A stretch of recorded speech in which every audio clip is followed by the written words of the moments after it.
Hello, good viewer, and welcome back to 10 Years a Doctor Who Fan, the series that looks back at my time as a Doctor Who fan because, hey, next year I'm going to have been one for 10 years, and I want a record of it. I want to look back at it nostalgically and just remember how it's been. Apologies that it's taken this long to get another one out. I think it's been like 2 months since I last made one of these. There's no real reason, it's just the way things have been. But I will try and not have such a big gap in the future for future editions. So without any further ado, let's look back at Doctor Who in 2012 and what I was doing in 2012 as a Doctor Who fan.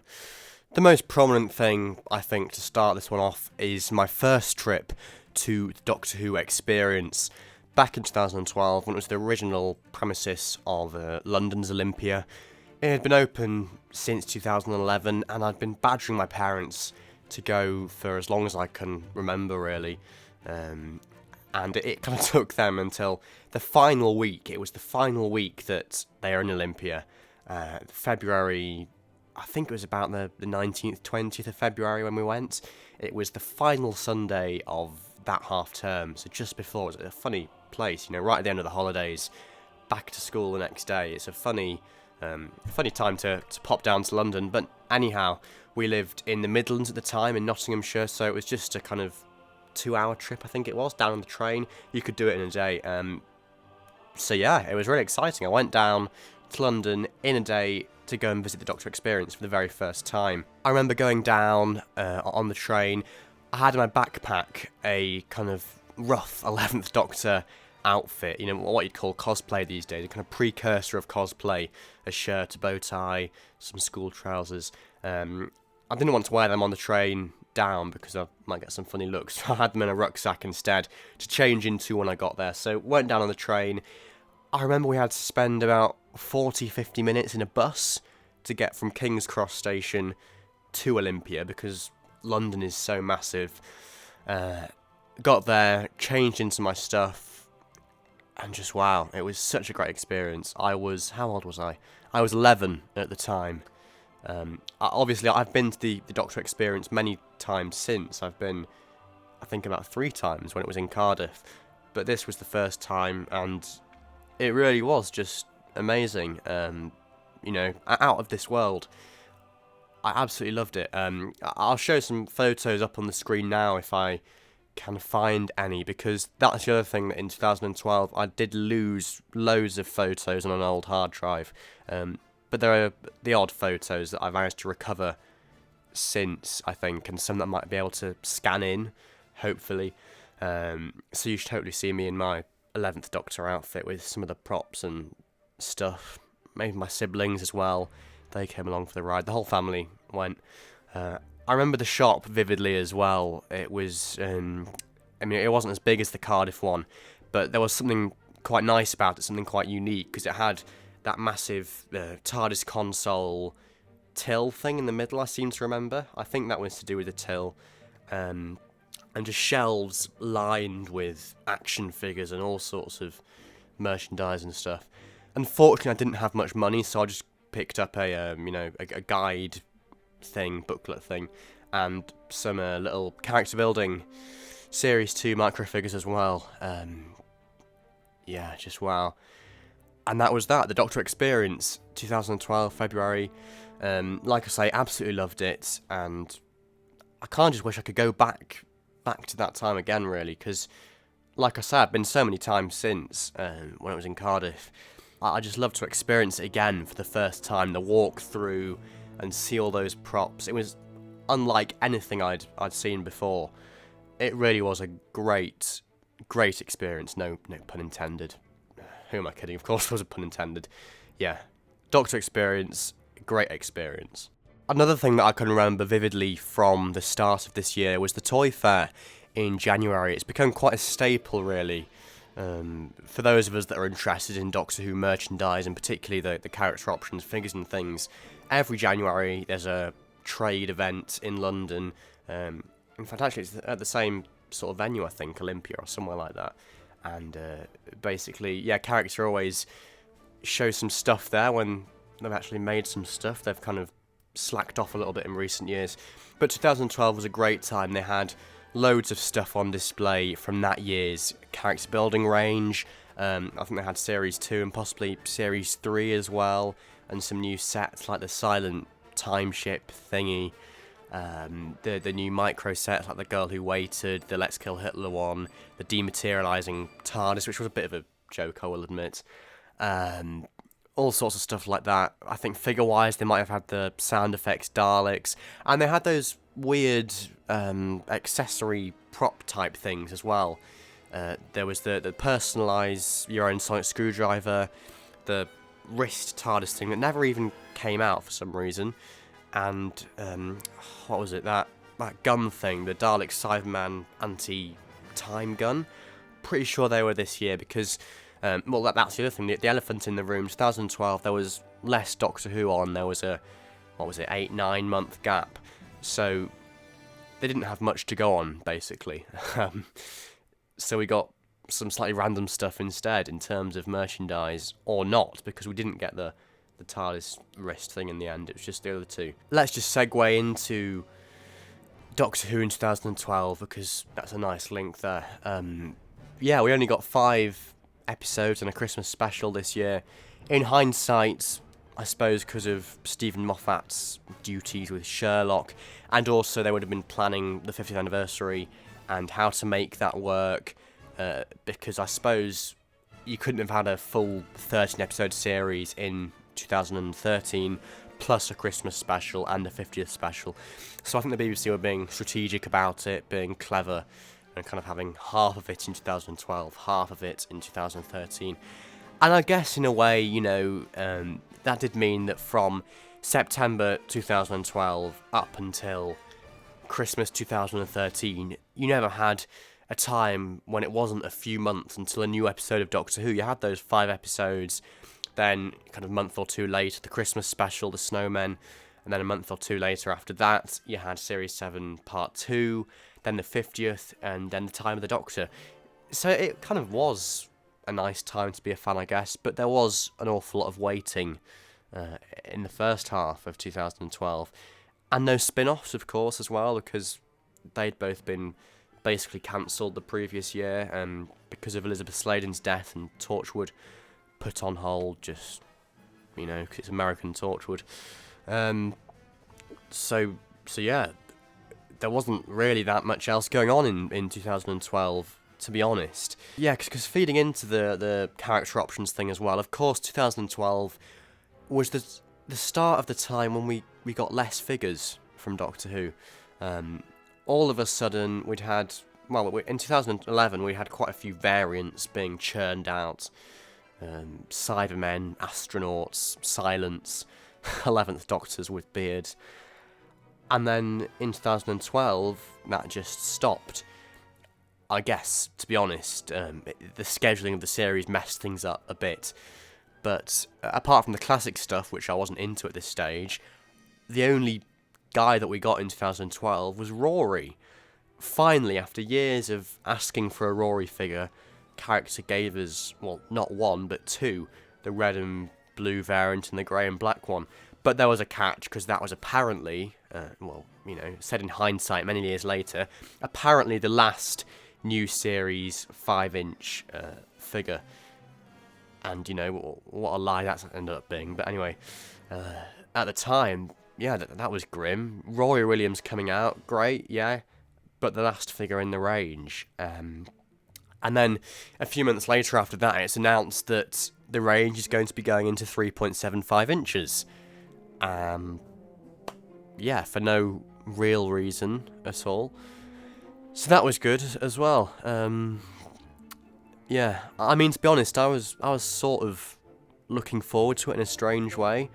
I mean, we hadn't seen any photos by then, but I kind of thought, you know, it's the start of a new range. I can take ownership of it, like I've had the opportunity to do with character building. Yeah, and I'll talk about that more in the next one, I suppose, about Doctor Who in 2013. But certainly as far as 2012 is concerned, not a great year for Doctor Who in many ways, but especially not for the figures. And no new TV episode until September, so it's a mixed bag, really. I might as well spend some time talking about the episodes we did get, because I'll have to do it at some point eventually. So like I say, we got 5 plus the Christmas special, and it started 1st of September 2012. It's just a date I remember in my head. Asylum of the Daleks. Now actually, I will be perfectly honest here, this was a nice episode for me going out, because I had no idea whatsoever that Jenna Coleman would appear in it as Oswin. Obviously she'd been announced as the new companion, in about February of this year. So that was alright, and she's going to be introduced in the Christmas special. Yay, okay, fine. And then she just pops up in Asylum. I had heard that there was going to be a massive, shivers down your spine twist after the title sequence of Asylum of the Daleks, but I hadn't guessed in a million years that this is what it would be. And yeah, I was genuinely intrigued by the Clara Oswald mystery, the Clara Oswin, whatever you want to call her/them. That was good, and to be honest, the whole of the series at the time I did quite like it. Dinosaurs on a spaceship, a fun romp. Town Called Mercy wasn't ever my favourite episode of the series, and even now, not a massive fan, but a nice Wild West aesthetic. Power of Three I always quite liked, even though the ending is a bit rushed, basically. It's just a shame it couldn't have been a little bit longer, a little bit more explained, but a nice story nevertheless. The Angels Take Manhattan, then the finale. I mean, very timey-wimey, quite plot holy-woly, but a nice ending for the Ponds, for that era. So yeah, I didn't really have any problems with that particular run of episodes. I don't think, in hindsight, they hold up to scrutiny quite as well. I don't know what it is about them. I think it is just the whole split series thing, and how it's literally 5 episodes. It's like, what is the point? 5 more episodes of the Ponds. Could they not have just gone last year? Would it have been so much to ask? And it would probably have made more sense if somehow Moffat had worked that, because it's like they are kind of clinging on for dear life, really, along with River Song. And you're like, Series 6, 2011, that was your time last year. Why are you 3 still here? What are you doing? We've had the River Song arc, we've had Melody Pond, Amy being the mother, all that kind of stuff. So 2012 comes along, and it's just a bit of an extension of that, and nothing really new until the Snowmen at Christmas. The Snowmen probably is my favourite episode of this year, I have to say. I do still love it, as you would have seen if you've watched my most recent video. Top 5 Christmas specials, the Snowmen comes up near the top. Obviously, it's a great, magical Christmas adventure, really. Clara is great in it, Jenna Coleman, and it's just so whimsical with the TARDIS on the cloud, and the one-shot entrance to the TARDIS, the new TARDIS console room, which I was so excited by, seeing all the preview images. I think there's one in Doctor Who magazine, and then, then they released a image, the BBC, stupid people, a few days before the episode went out. That famous image of the Doctor with his arms outstretched, looking quite jolly in the room, which I have to say is quite an unflattering image, actually. It's not the best image of that particular TARDIS console room. But yeah, I liked that TARDIS, I liked the story, I liked the mystery of Clara overall that year. It's just a bit of a shame, I suppose, in a way, that Series 7 Part 1 and Series 7 Part 2 weren't individual 13-episode series in their own right. That might have helped matters. Or if Series 7 Part 1 could have just been turned into, the end of Series 6, and then new start with Series 7 for Clara. I think that would have just helped in terms of, beginnings, endings, and consistency, and it would just have been nicer, I think. Other quick-fire things that were going on in my life that were Doctor Who themed this year, from my notes.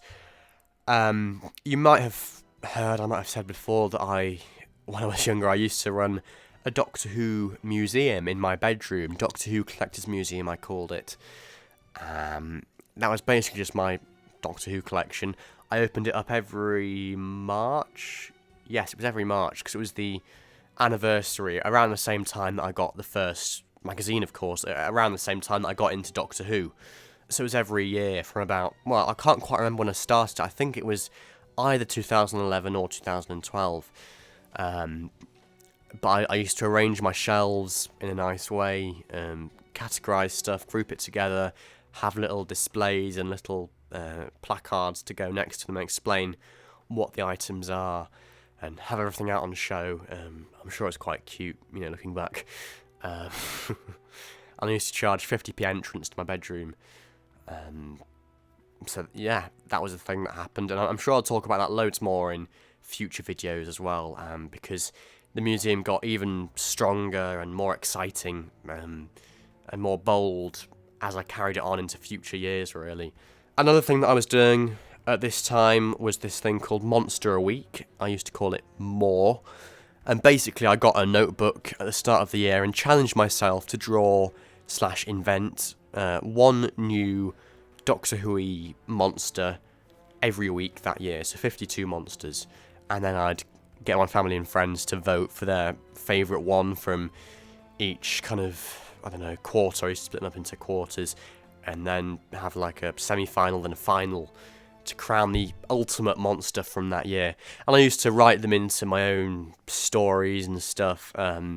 Like I mentioned in the last one of these that I did, I used to kind of imagine my own stories where I was the Doctor's companion, or I was a Time Lord in my own self, and used to work the monsters into those stories, really. So yeah, it's been in me young, definitely. The whole kind of storytelling, writery stuff that hopefully I'll be able to continue as a career and do in the future. And then the last thing really worth mentioning is a funny old thing that I did this year, 2012, called Figure Nativity. Basically, it's what it says on the tin. So I got my 5-inch action figures. I think actually I was on holiday. It was a impromptu, completely random thing.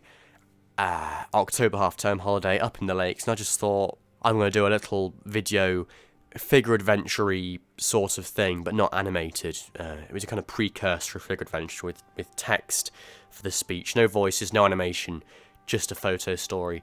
But no, I wanted to do a figure nativity story, because as I've said before, I was a cathedral chorister at this time, and I just thought it would be fun, to mix that up with Doctor Who, to mix up religion, nativity. And I've seen a few on YouTube before, similar things, like where you've got 3 Cybermen as the wise men/kings, or various strange stuff like that. I thought, hey, I'm going to have my own go.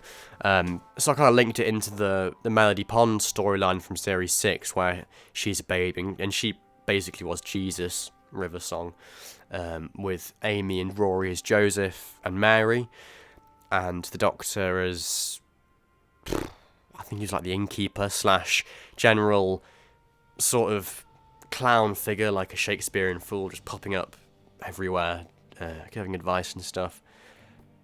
Yeah, I'm sure it's very cringy looking back. I even wrote a little score for it as well on Sibelius, wrote that out and put the music with it.